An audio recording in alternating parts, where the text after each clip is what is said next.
vektor Orisa NPM 18.081.01.0076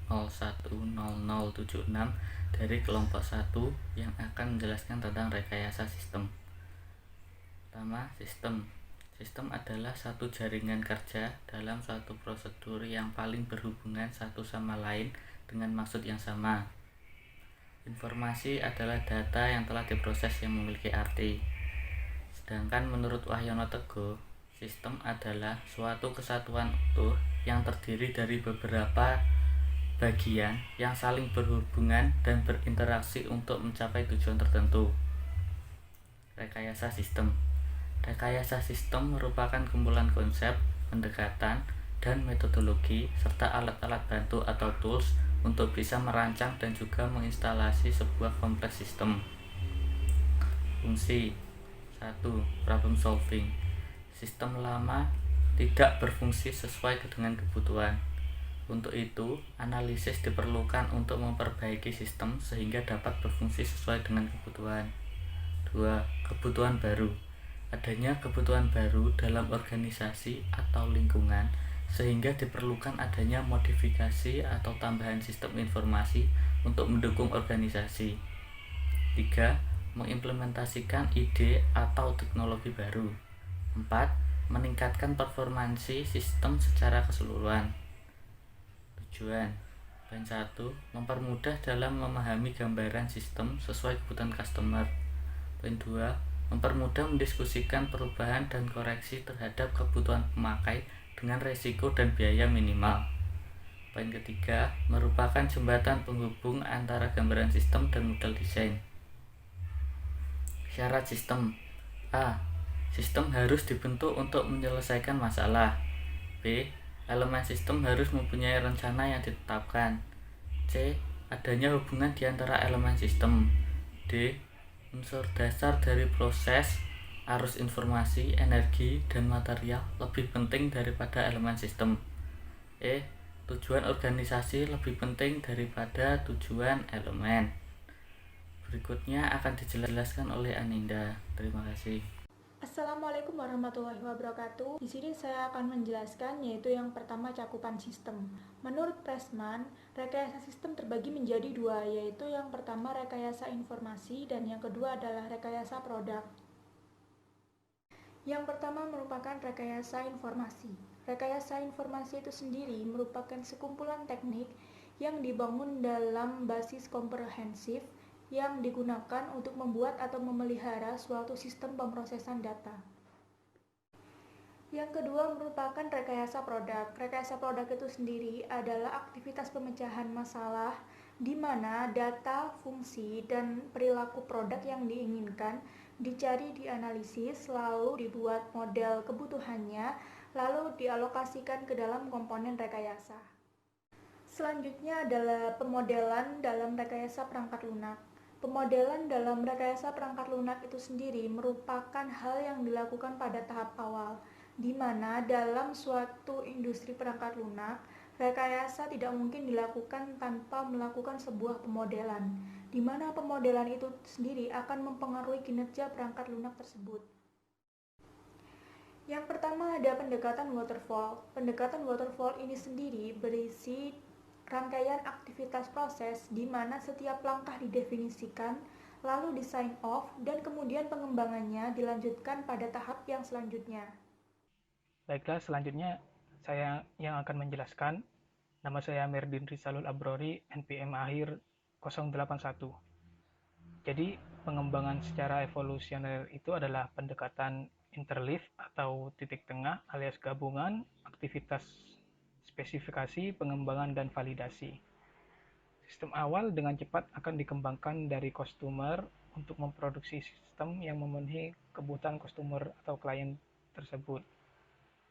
Kemudian sistem ini akan disampaikan kembali kepada pengembang, sehingga sistem ini mungkin diimplementasikan kembali dengan pendekatan yang lebih terstruktur untuk menghasilkan sistem yang kuat dan maintainable.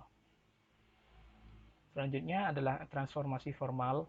Pendekatan ini berdasarkan pembuatan spesifikasi sistem formal secara matematik dan transformasi spesifikasi dengan menggunakan metode matematik atau dengan suatu program. Transformasi ini adalah correctness preserving alias menjaga kebenaran. Jadi hasil yang akan dihasilkan oleh sistem ini akan selalu benar. Ini juga berarti bahwa kita dapat yakin program yang dikembangkan sesuai dengan spesifikasi kebutuhan. Lalu selanjutnya penggabungan sistem dengan menggunakan komponen-komponen yang dapat digunakan kembali. Teknik ini menganggap bagian-bagian dari sebuah sistem sudah ada. Proses pengembangan sistem ini lebih berfokus pada penggabungan bagian-bagian daripada pengembangan tiap-tiap bagian dari sistem tersebut. Selanjutnya adalah analisis kebutuhan. Analisis kebutuhan secara garis besar dibagi menjadi 3. Yang pertama adalah kebutuhan fungsional alias functional requirement, yaitu mengenai fungsinya alias nanti keluarannya bagaimana. Yang kedua adalah kebutuhan antarmuka atau interface requirement yang akan mengenai tampilan. Yang terakhir adalah kebutuhan unjuk kerja alias performa. Dalam bahasa Inggris performance requirement. Yang ini adalah menunjukkan betapa kuatnya program tadi alias sistem tadi. Baiklah, segitu saja dari saya.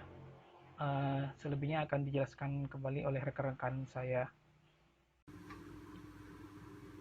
Baik, untuk materi kali ini saya akan menjelaskan tentang validasi kebutuhan, analisis kebutuhan, dan analisis sistem. Validasi kebutuhan adalah proses untuk mengevaluasi dan memastikan bahwa kebutuhan yang diidentifikasi telah sesuai dengan gambaran sistem yang diharapkan oleh user. Beberapa kriteria yang digunakan pada aktivitas validasi kebutuhan ada 5 kriteria, yaitu validitas, kebutuhan mana yang benar-benar akan diterapkan di dalam sistem yang akan dikembangkan. Kedua, konsistensi, memastikan kebutuhan satu dengan yang lain tidak saling bertentangan. Ketiga, kelengkapan, kebutuhan sistem seharusnya memiliki informasi yang lengkap meliputi spesifikasi user, spesifikasi sistem, serta batasan yang jelas yang termasuk dan tidak termasuk fungsionalitas sistem. Yang keempat, kerealistisan sistem. Memastikan seluruh spesifikasi sistem yang diturunkan dari seluruh kebutuhan benar-benar dapat diimplementasikan dan dapat digunakan nantinya setelah aplikasi dikembangkan. Kelima, yang terakhir, dapat diverifikasi.